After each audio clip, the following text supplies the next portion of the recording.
Tu te considera um conservador ou um reacionário? Tu sabes a diferença entre esses dois termos, entre o conservadorismo e o reacionarismo? Não sabe? Então esse vídeo é perfeito para ti. E lá no final, quando o vídeo acabar, eu quero que tu me responda essa pergunta: o Bolsonaro é um conservador ou um reacionário?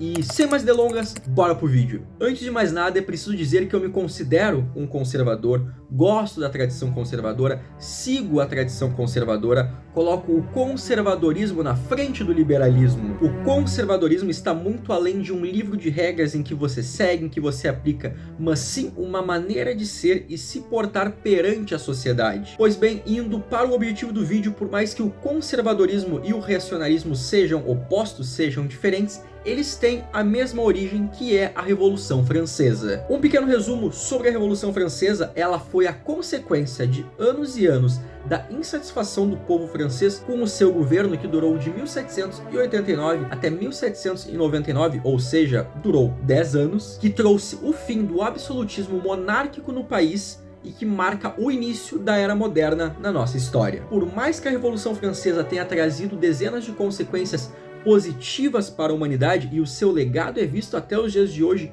é extremamente importante ressaltar que ela foi um período extremamente violento e muito sangrento. Muitas mortes ocorreram de inocentes ou não. Exemplo claro e cristalino disso é de Luís XVII, que após o seu pai Luís XVI, o rei Luís XVI, ter sido decapitado, um grupo na França que ainda era favorável à monarquia elegeu Luís XVII como o rei. Contudo, Luís XVII era apenas uma criança e um grupo de revolucionários o capturou, o prendeu, o torturou por vários dias, e essa tortura resultou na sua morte. Ou seja, os revolucionários franceses achavam justo prender, torturar uma criança e levá-la à morte. Dessa forma, estudos surgiram sobre o período sangrento e extremamente violento que foi a Revolução Francesa, como os de Joseph de Maistre e Edmund Burke. O termo reacionário surgiu na França para se referir aos estudos de Joseph de Maistre. O pensamento de Joseph de Maistre está na ideia de que a humanidade deve voltar ao passado,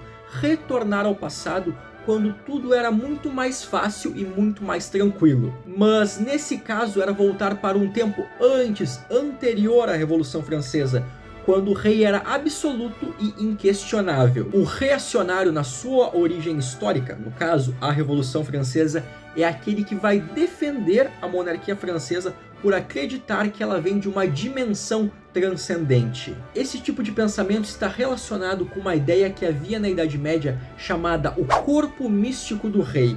Ou seja, o rei era rei porque Deus assim quis. Além disso, os reacionários tinham o costume de colocar a culpa de todos os males que aconteciam na humanidade na falta de fé das pessoas.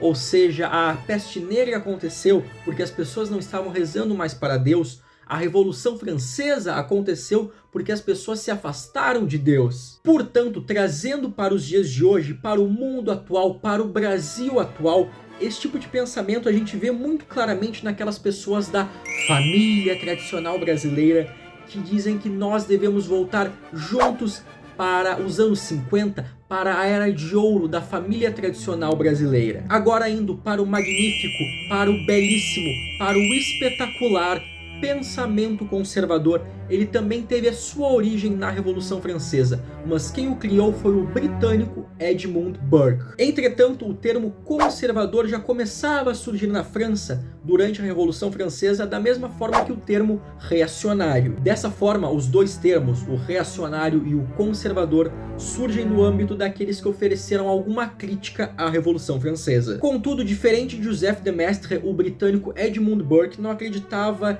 que o rei era rei porque Deus assim quis e que a monarquia deveria continuar e permanecer porque ela é algo especial, mas sim porque ela está ali há muito tempo, da mesma forma que o rei, e que para fazer qualquer tipo de mudança é preciso ir com muita calma. Por conseguinte, Burke era favorável sim às demandas dos revolucionários franceses.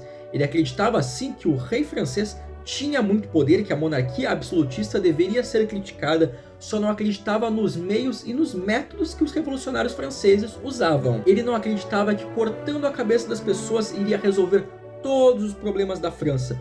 Um exemplo disso é o de Robespierre, que mandou milhares de pessoas para a guilhotina e no fim ele mesmo acabou indo parar na própria guilhotina, perdendo a cabeça. Portanto, Edmund Burke tinha problemas com a Revolução Francesa, pois identificou nela uma vontade de começar o mundo do zero, de destruir tudo que havia no mundo, na França, e começar um novo mundo, uma nova França a partir do nada. Então Edmund Burke identificou essa vontade de começar um mundo do zero, totalmente novo, sem nenhuma referência do que era antes, e sentiu medo que essas ideias se espalhassem por toda a Europa, e isso virou objeto do seu estudo nas suas reflexões sobre a Revolução na França. Esse texto, segundo o estudioso do pensamento conservador Russell Kirk, envolve a primeira análise do pensamento conservador moderno, além de que é válido ressaltar que Edmund Burke nunca usou o termo conservador. Logo, por mais que o pensamento conservador